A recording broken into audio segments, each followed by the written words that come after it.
can be a very scarring thing, and leave very lasting impressions. I'm sure we've all met someone that has some sort of post-traumatic stress disorder.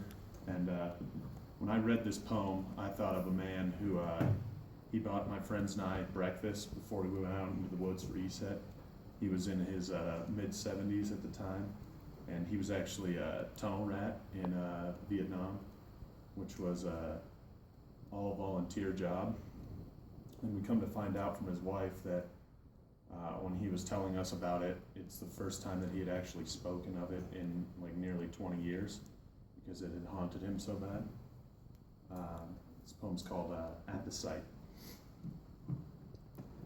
We're used to it, he said, sprinkling sand into puddles of blood. The pale sand lifted the white, the red gave it new substance. Another body now that the host had been dismembered. Bits of blue cloth clung to overreaching branches.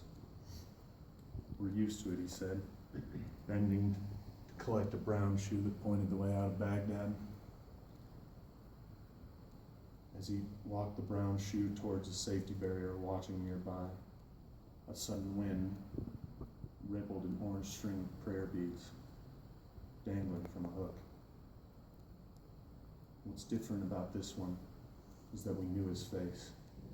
We found his head intact. I blame everyone. The shoe held its tongue.